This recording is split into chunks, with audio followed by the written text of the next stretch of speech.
Hello, hello, hello. Sir David the Bard, coming to you from Australia out of Kangaroo City, and it's a beautiful day down here. We haven't seen the sun for 6 months. Oh, maybe that's Alaska. I haven't been outside, so I don't know. Anyway, I have an article here, and you can suppose it is probably not complimentary of the Mormon Church. What is? What is? Oh, yeah, get a yellow t-shirt and get your picture taken that you're helping the world. Let me bring, this is funny. Let me bring this one up for you, okay? This is in the Desert News. That is owned by the Mormon Church. It's their public relations arm. It's, in my opinion, not a real newspaper. But anyway, it's dated today, whatever today is, 18 hours ago, August 30th. Okay. It says, Saratoga Springs. Parents in Saratoga Springs say school buses are too crowded and not safe. Now, go look at this. It's a picture of the inside of a school bus.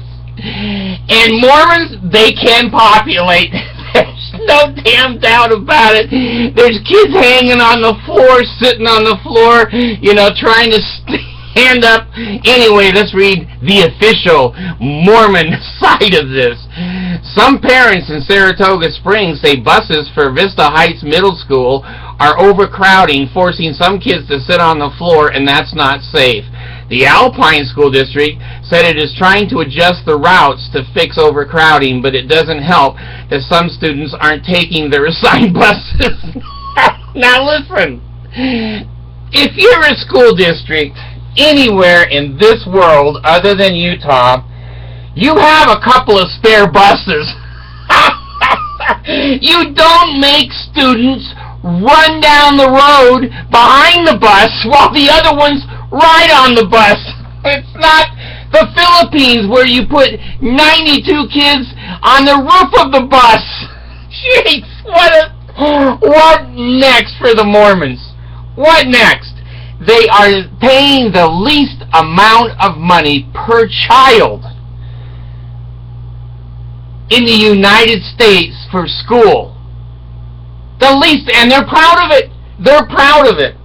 Now let me tell you, in the school district I used to live in, I'm down here in Australia now, and we are the night of the rising sun, and I have seen the green flares in the sky. But anyway, Allison, I forget, she started here in third grade. In this district, you have to live more than a mile away. They make kindergartners, 5-year-olds, walk a mile in the snow of winter Utah to get to school. Does that sound like the Mormons really concerned about their children? I wouldn't send a 5-year-old out there, boy or girl, walking in a foot of snow to get to school uphill both ways. Oh, that's what my father used to say. Anyway, it's outrageous. It's outrageous. So what Utah has figured out is if you make a kindergartner walk that far, it's so outrageous, the parents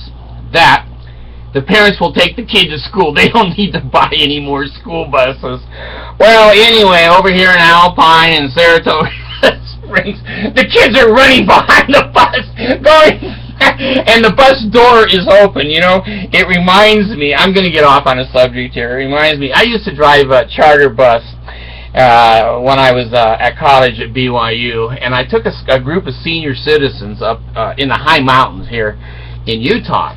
And in those days, the buses had stick shift only, and they were not synchronized. You had to be able to hit those gears right, or you couldn't shift.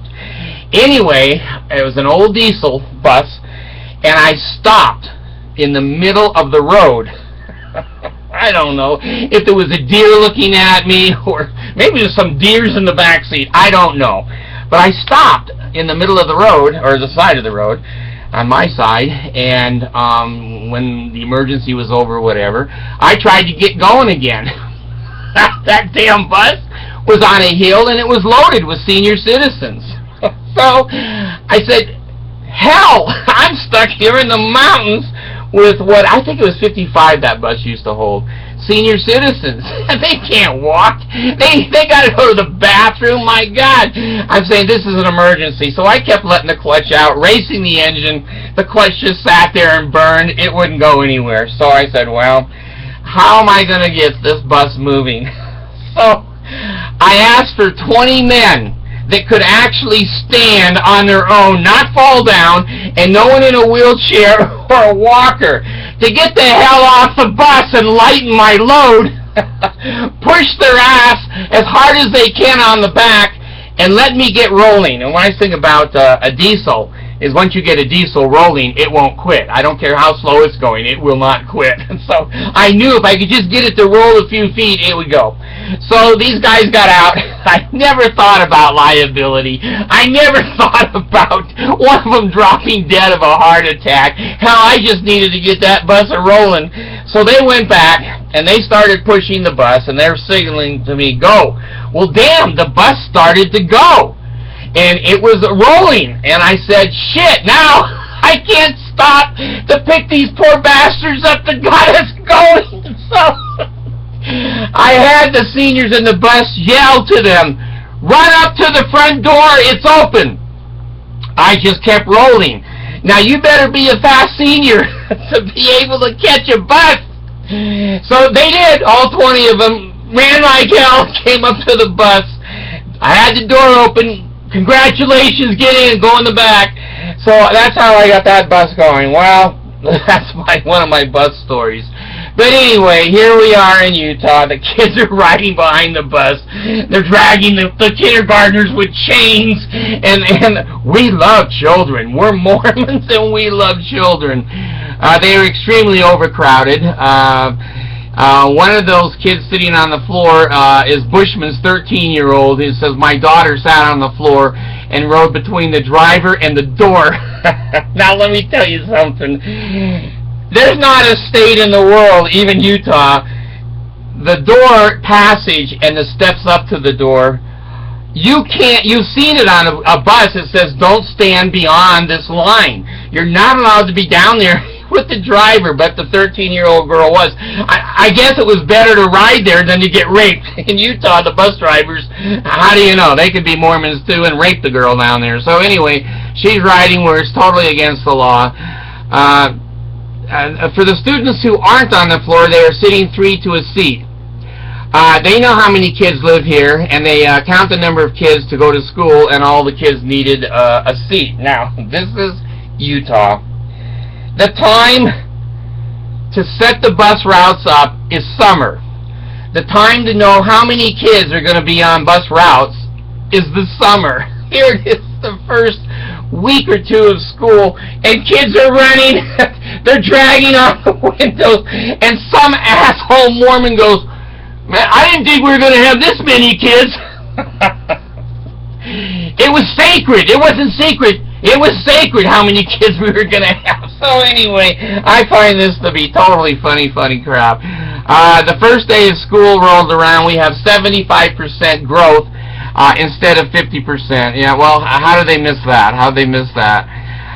What is happening is that kids are moving from stop to pick and choose which bus they get on, and that is causing additional overcrowding. Now, you know, I've been in the Philippines, and in the Philippines, the reason you can't get on a bus is there's 9,000 people on a 14-passenger bus, and I guess that's what they got here in Utah. Kids trying to get in the door, and they can't get in, so they say, screw it, I'm just going to go over and take the other bus. Well, the kids are more intelligent than the parents, so they're just moving to another bus stop to try to sit on the bumper to get to school. So if you come to Utah and you see a kindergartner velcroed, strapped on the bumper, the front bumper of a school bus, you'll know why. The Mormons love their children. They won't spend a damn dollar. They'll send off 10% of their income to Monson and the Magic 15 down there, and they're making $1 million salaries and perks and benefits, and the kindergartner is sitting there with 10 degree below weather, and she's got her hat and mittens on, but she's frozen to the bumper. Anyway, still, parents believe it's clear that another bus is needed right now. Right now, what, 18,000 kids are going to die, and then you can go back to 16 buses, whatever. I don't think they're safe. Well, if the highway patrol caught me with my kids on the floor of the car with no seat belts, I would get a very serious fine in the state of Utah. But they put their children on the floor of school buses. District officials say bus drivers are required to make sure that every student has a seat before they start moving. Yeah, they're going to push it down on the bus drivers. That's exactly what the Mormons are doing.